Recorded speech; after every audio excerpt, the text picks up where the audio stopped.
But yeah, so we're doing another week by week here. Hmm. And for anyone who hasn't seen these or heard us talk about it, week by week is just us examining the topical topics of the Topical moment topic. during 2020 and the pandemic, because marketing is weird right now, and it's just All better over to the take, place. yeah, just better to take like a micro approach to it and examine things. So today we are going to be examining Generation Z. Perfect. My kids. Yeah, just below me a bit. So Yeah.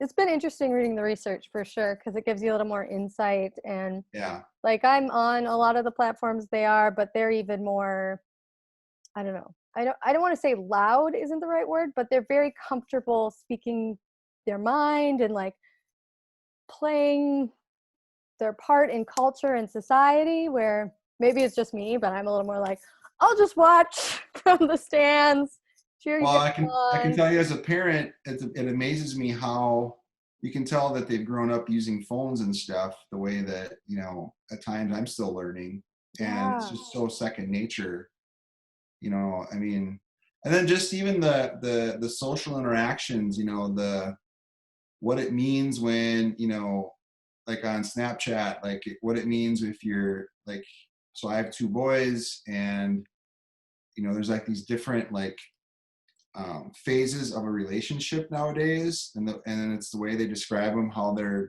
they interact on Snapchat is kind of like when I was young, it's like, oh, so and so's going with so and so. That was the Yeah. talk for like, they're basically dating. Mm-hmm. Where on there they're like, oh, they're talking. That Oh, actually means that they are kind of an item because they're talking on they're Snapchat. talking. Okay, that's Right. So it's interesting and weird, and yet not a whole lot different than I think I grew up with, or some, insert generation here is just different lingo, yeah. so interesting.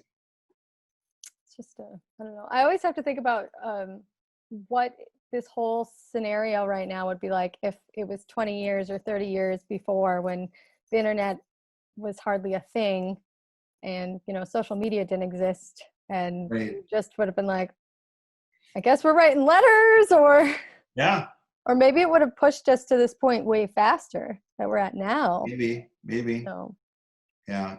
I don't know, but let's dive in. Give me Let's two do seconds it. to get this doc You up. bet. So yes, once again, okay, so for this week by week, we're going to start understanding Gen Z. And who is Gen Z? Um, Gen Z is the generation after millennials. They were born between 1995 and 2010, and are really, really making a mark on culture right now.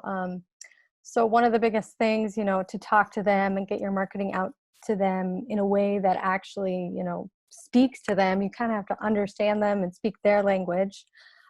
So I went and dove into Adweek, did a Hmm. really, really deep report on Generation Z this last month, and they continue to edit this report, and we will have links to that in here. Yeah, that's awesome. So I just really dove in and kind of took away some of the bigger picture items from that.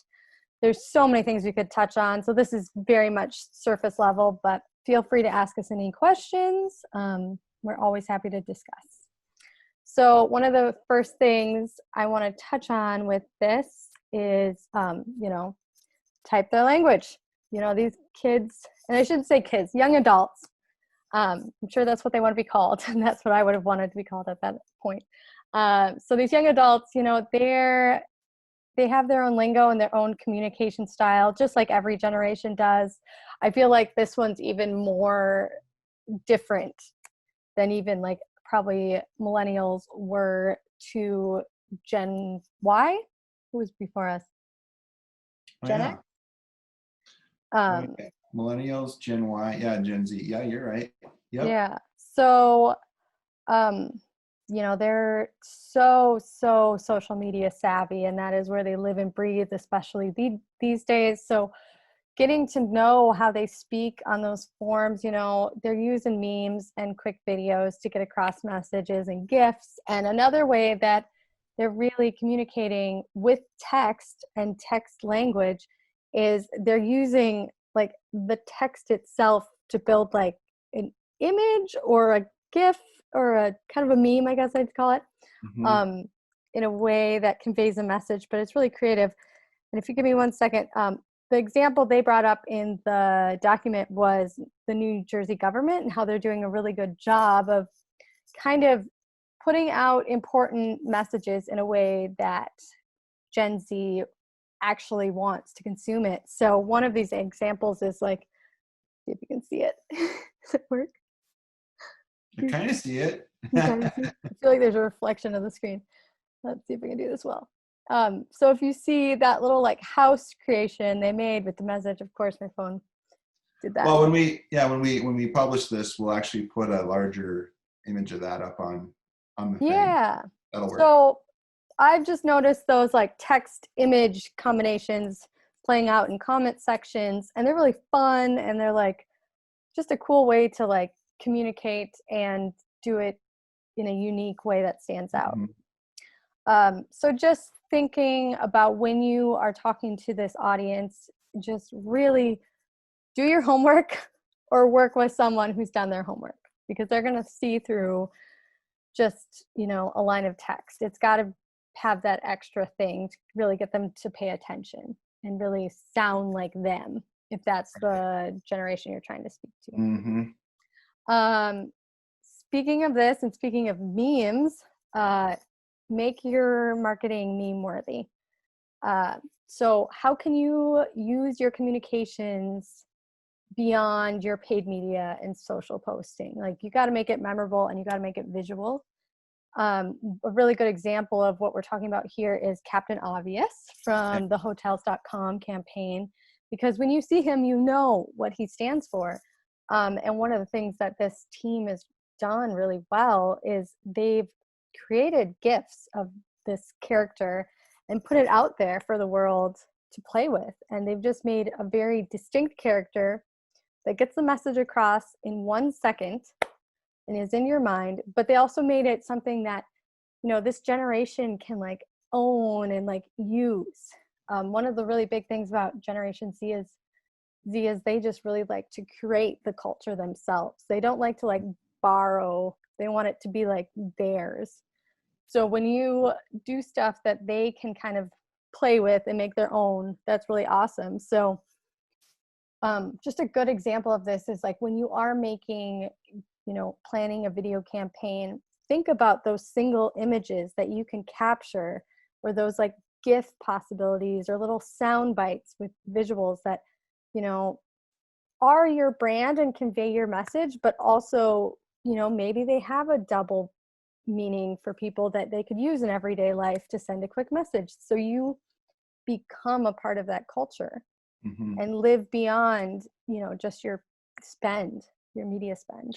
Well, I really quick, based on what you're saying, which I totally wholeheartedly agree with, and I'm definitely not an expert on Gen Z, but just my own observations of my own kids and their friends and stuff. I mean, I think you're right. And I mean, I follow my kids on a couple platforms, and just the things I know they're interested in, or I see they're interested, I think you're check marks on a lot of those things. One thing that I guess, as you were talking, I was thinking about is the fact that what you're describing is really, the meme culture, became such a big thing with the rise of other social platforms. So I think it's just another, I don't know what the word is for it. It's just shows you that they grew up with social media. You know what I mean?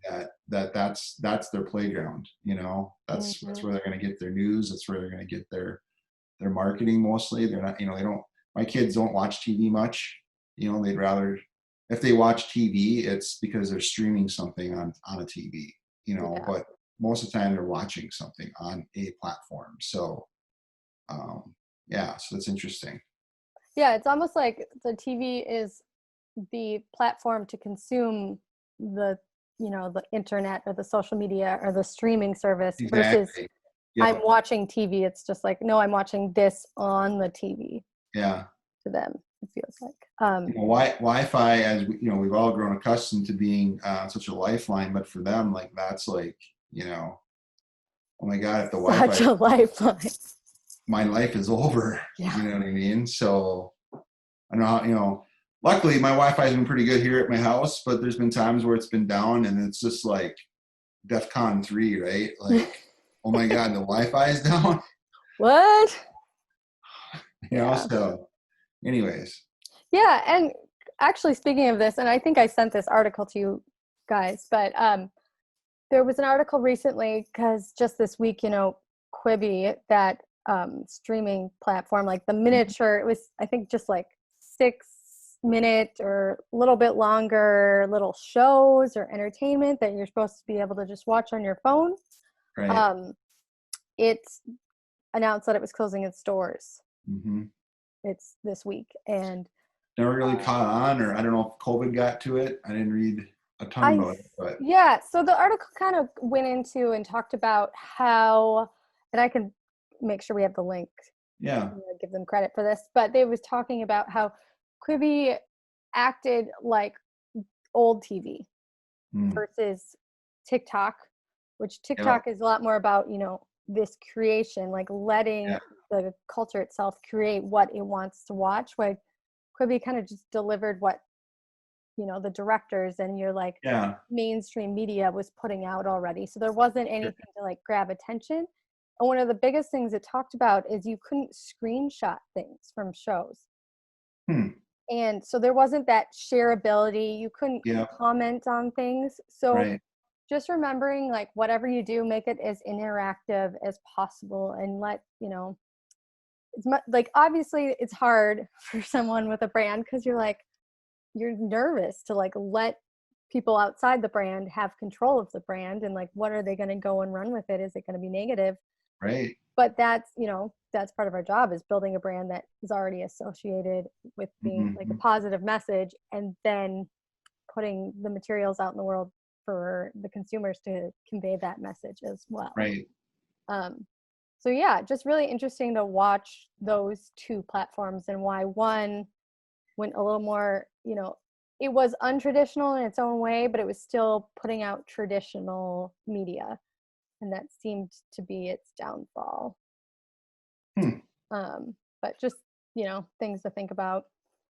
But that's interesting though. Like you said, like I think there's still that, hey, I'm going to pre-create this stuff and put it out on a platform, and then now you watch it. Like it's like, I create, you watch it, no questions asked. Yeah. And you're definitely the other way around, which is true. And I guess you never really think about it that way, Just thinking about how it's more of a conversation these days than just like throwing it out, or even with like, I know you and I both watched Outer Banks. Yeah. Back in the beginning of quarantine. But just like watching the kind of culture that built around that show after, and the way that kids were able to, or I shouldn't say kids, sorry, young adults and kids, or us older folks who were watching this teen soap, were able to like, pull visuals from the show. Or I even saw people, they took the like beginning show song and used it and made their own version of it. Which this actually plays into our very next topic, which is make some noise. Right. Let's make some noise. And so, this is becoming really, really, really big for Gen Z, is the use of audio. Yeah. Because, first with the rise of TikTok, but just in general, them wanting to use culture and create culture, just them being able to take a audio clip and turn it into something completely. So how can you think about your audio beyond just your main message? Like, it's and right here, the example I'm using is Elf Cosmetics, because what they did is they made a specific soundbite and video for TikTok, and then they put it out. And here's where I want to get people to think about TikTok. I try to remember if people can even download it now, but if you can, or if you're just getting like, even thinking about reels and making audio for reels for Instagram, this is important because it's a good example of, you don't have to put thousands and thousands of hours into this every week if that's something that's scary to you. The beauty of Elf Cosmetics is that they only have 3 TikTok videos on their platform, but they have 28,000 followers. And of the 3 videos, it's all the same audio. They made one specific audio and then used a hashtag, and they've had over 2 million people use it to make videos with. Wow. So just from them posting 3, videos organically and kind of boosting it on other, probably their more prominent channels like Facebook and Instagram, and just having it on TikTok allowed them to, get their brand out to a whole new generation. Wow. That's really cool and really interesting and a little scary too. But no, just thinking about, of course, I come even more so from more of a traditional, background, moved into digital, into social, into the world we live in now. So I've kind of lived all these different lives, if you will, in this, and the mindsets over the years that we've been through. And now to think about basically creating little pieces of content that you just kind of give over to whoever and say, have fun, see what you come up with. It's kind of, like you said, like giving up that control, and almost like it conjures up the thought of too, like, can because not any brand, I mean, maybe I'm wrong, but I guess, could any brand, a startup brand, do something like that? I mean, you almost have to be a little bit established to have some kind of place you've been, some kind of following, in order to then also hand over that and say, have fun with it and have it still work. I don't know. I think if you set the right tone at the very beginning and have built a strong brand internally, and put that out in the right place at the right time, as Inbound tells us, that's what you want to do to the right audience. Right. And especially like the power of TikTok too is it's organic. You can buy paid media, but if I've seen a lot of small businesses just get like a huge following because they put out the right content to that audience, and it just works because they know who they are and they're giving people the content they want to see or share or whatever they're looking for, depending on that service or that product. But yeah, it's definitely a different mindset. Yeah, scary but exciting at the same time. It is. I don't know, it's interesting, but it definitely, like, it does remind you to really, you need to have a strong brand, and you need to have something that is favorable for your consumers. Right. I guess that's maybe the thing I was getting at, that you kind of said maybe sooner than what I was trying to convey, is just you need to have a strong brand.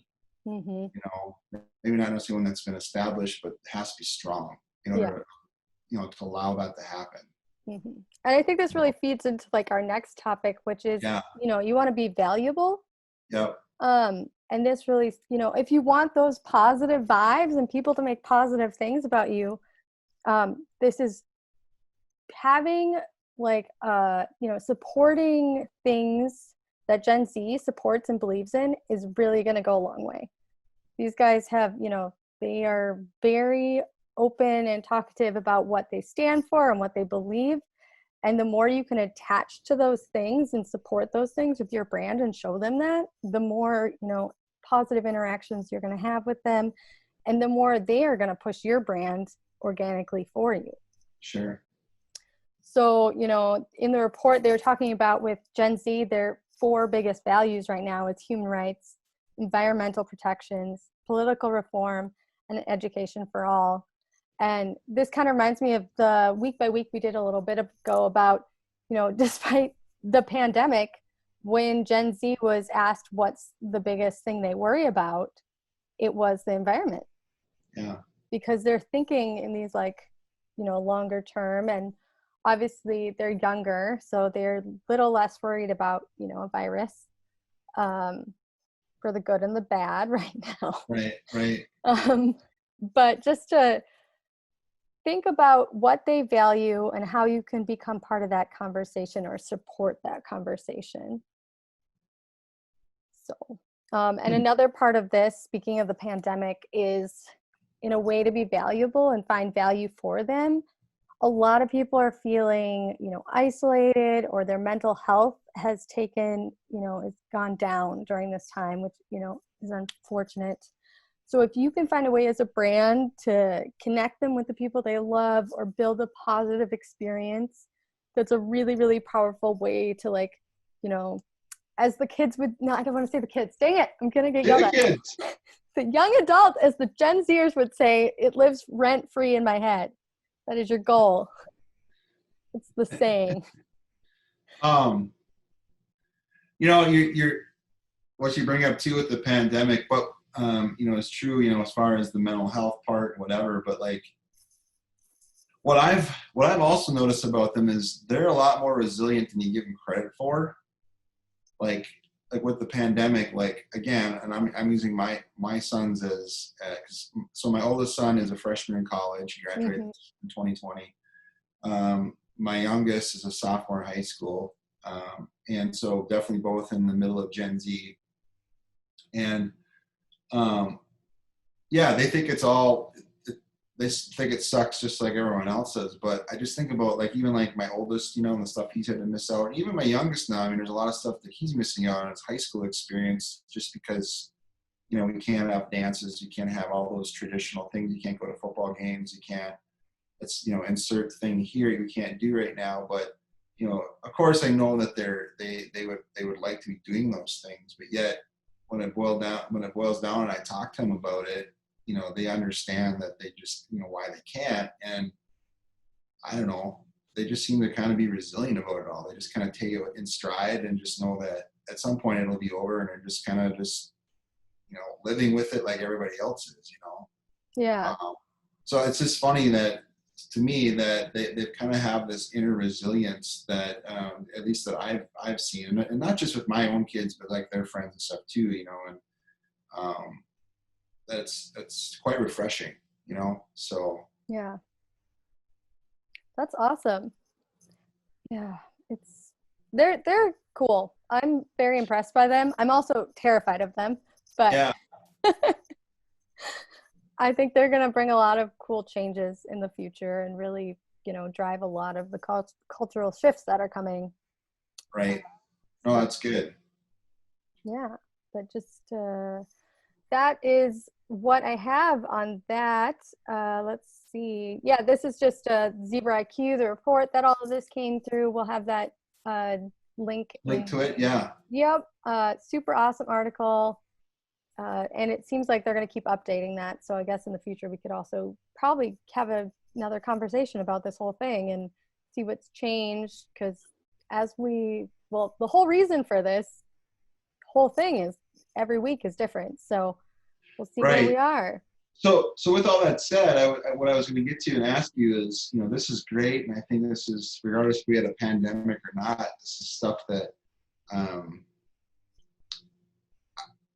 I think people are starting to realize the power of Gen Z, and not just in 2020. I think it's been slowly coming up the last few years as I've seen more and more reports. And, it seems like every so often there's always these kind of like, because I remember even back when, the millennials and all the talk about how you reach the millennials and this and that and et cetera, et cetera. And now it's Gen Z and, and how it's similar and different and et cetera. But I guess I was wondering, like, what are your thoughts with this? Because this is all good, but when it comes to COVID, like, would you say that the thought is here is if your business or your service line,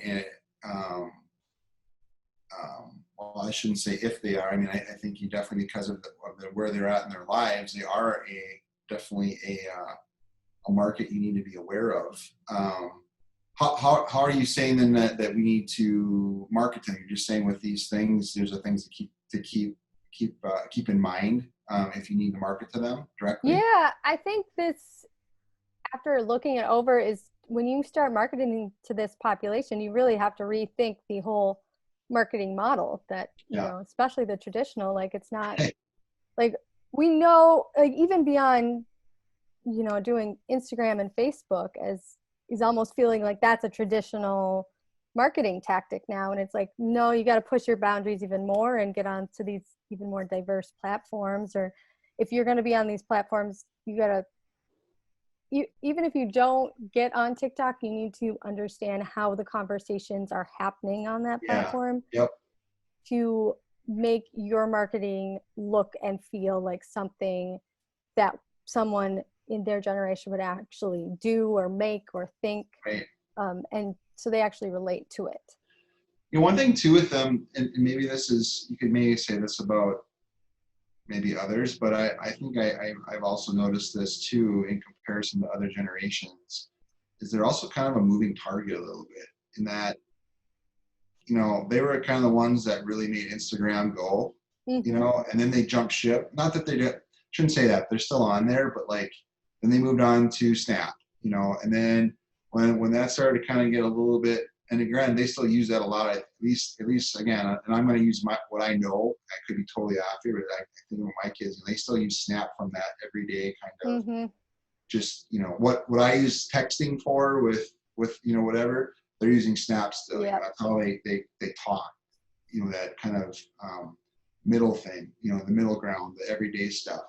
But it's like they went from Instagram and they kind of migrated to Snap. Again, they're still using Instagram. They still like it, but it's not the same old Instagram it was at one point. And then they moved to Snap, and then that was it, whatever. And now they're still on there, but then now it's TikTok, maybe Reels, but probably more in that TikTok still area. And it's just like, it's kind of like, they kind of move very quickly. Yeah. And too, a lot of the influencers that they follow, it seems like when they get big on one thing, then they move to another thing, and it's like they all kind of go, oh, they're over here now. Now they're over here following them, or at least they're on those platforms because of insert influencer here, you know. And it's quite interesting that they're just kind of like, they kind of move a lot. You know, it's almost like as technology changes, they're always the first in line to do the next thing. And now that's where they're at. And it's like, oh, I was just finally doing my thing here, and now I got to not only think here, I got to think of the next thing. You know what I mean? It's like, I don't know. That's just kind of my own observation, but yeah, it is like that, but it's also, I think the thing to keep in mind is like, the nice thing about all of it is you have certain groups on certain platforms. So it's a little bit easier these days to really target a certain population in your marketing, like, you know, the gaming population. yeah, You're trying to reach, you know, men who are 30. yeah, You know, oh, maybe I should be marketing on Twitch right now. Like that's where they're going to be versus Instagram. Or like you said, Snapchat's a really good platform to be doing for like millennials and Gen Z, because that's where they're going to be. You know, it seems like it's not like Instagram where it's for everyone to see. It's a little more conversational like that, yeah. but it's another good platform to reach people out on. Do you know, in your research, have you found that Gen Z, do they respond to ads? Because here's the thing is, now that, you know, there was a time when Instagram was ad free, then Facebook purchased them, and then of course they implemented their ad platform. Then Snap had some cool features you could quote unquote buy, but it was really expensive. So like you could sponsor filters, etc. But found out that unless you had hundreds of thousands of dollars to put towards that technology, you weren't going to be doing it. So that's why we saw like a FedEx or whoever being able to actually, in the early days, do any kind of sponsored things. And now, of course, they have their own sponsored platform. Then it's the same thing with TikTok. They finally monetized to the point where you could actually sponsor ads on TikTok. And so I guess my question is, you know, it's kind of, you know, the whole advertising aspect of marketing has always been something, you know, back in the day it was print, and then it was television, and then it was this, and then, you know, now it's on the social. It's always like an ad still, you know, like it's added to this platform. But do they respond to that? I don't even know. I think it's like any marketing, like you got to make it interesting, Right. and you got to make it matter and relevant to them. So I think most of us, you know, we're human. We're not there to look at the ads, so we're going to try and get away from it as fast as possible. So our job as marketers is to make the product interesting enough for them to stay put. And going back to that like Quibi versus TikTok thing is one of the things they talked about with Quibi is like it was playing like an old TV show where you don't reveal like the juiciness at the beginning. You have to build a story, which is great. You know, when you binging Netflix series and you have the time, but if you're doing like quick video on the phone and you got to put out that like plot thing first and then build the story. Sure. And that's what TikTok does so well, or that's what makes a TikTok video go viral is you start with that thing that you're like, oh, I got to watch this. So that's with the marketing too, is you got to start and be interesting and then reveal your whole thing. So it's a fun world we live in. Man, I better hit the books this weekend. Kidding. Well, I think we're on the right page with our upcoming campaign because we're using all of these ideas to drive that next thing. So it'll be fun to see how that plays out. Yeah, it should be really cool. Yeah. So trying to think do you have any more questions about this or? No, I think it's good. I mean, I think I do, but I mean, we could talk about this all afternoon, and we only have a half hour here in this what do you call this podcast. I will mention one more thing before I let you go. Just talking about Gen Z and how they like to experience the world, and they really like new experiences. So there is this company called Mischief that came out. I think it's this year or last, and their whole thing is they just like monthly put out a new product. It's completely different. It's always kind of weird or out there. Like I think one time I want to say it was like a pair of shoes that actually had like holy water on them, or I'll send you the link. But like the brand itself is just to be an experience in itself, and they only sell a certain amount of this item and then it's never sold again. Oh, okay. So people are, this generation is really seeking those things that they can that they feel make them unique and they're part of this like culture. So also just to keep that in mind with these guys. So yeah. All right. Not to add more fuel to the fire that is this conversation, but we can't just make a print ad anymore. Nope. Unless it's really clever, like actually I shouldn't say that, because if it's the right magazine in the right time at the right place for the right people, yes. It always depends. Nice. So yes.